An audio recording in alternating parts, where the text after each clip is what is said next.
اور ایلیومن کی علامتیں بتائیں آپ.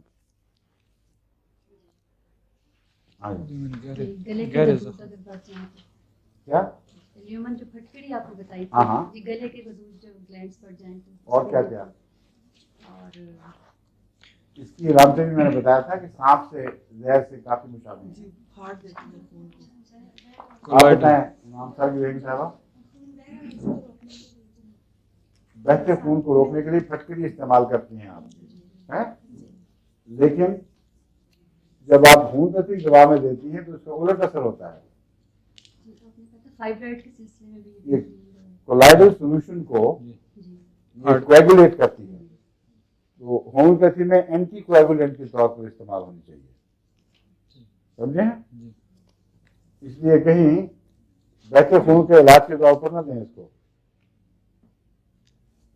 کویگولیشن کہتے ہیں خون کے ذرات کا آپس میں جڑ کر موٹا ہو جانا, یہاں تک کہ وہ خون کے پانی میں معلق نہیں رہ سکتے.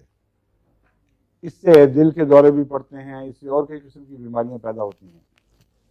تو اس کو, اور اس کے بعد بعض دفعہ پانی کی طرح پتلا خون جاری ہوتا ہے, لیکن وہ خون نہیں بلکہ وہ پھیکا پھیکا سا نیم خون ہے جو پانی کے طور پر رک نہیں سکتا.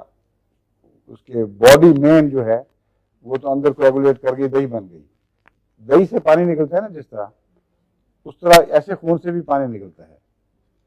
تو ایلیومن میں یہ مادہ پایا جاتا ہے کہ خون پر ویسا اثر دکھائے جیسے بجلی انسانی خون پر اثر دکھاتی ہے, یا بعض قسم کے سانپ انسانی خون پر اثر دکھاتے ہیں.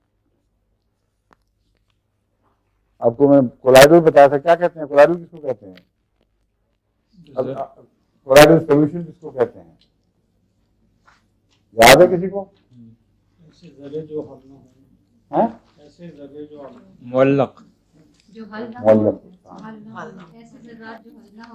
ایسے ذرات جو اتنے چھوٹے نہ ہوں کہ حل ہو جائیں اور اتنے بڑے نہ ہوں کہ بیٹھ سکیں. وہ ذرات خواہ وہ مٹی کے ہوں, خواہ دھوئیں کے ہوں, کسی چیز کے ہوں, ان کے اندر ایک اور صفت پیدا ہو جاتی ہے, وہ آئنائز ہو جاتے ہیں. ان کے اندر آپس میں بانڈز بنتے ہیں بجلی کے, اور ایک ذرہ مثبت بجلی لیے ہوئے ہے اور ایک ذرہ منفی بجلی لیے ہوئے ہے.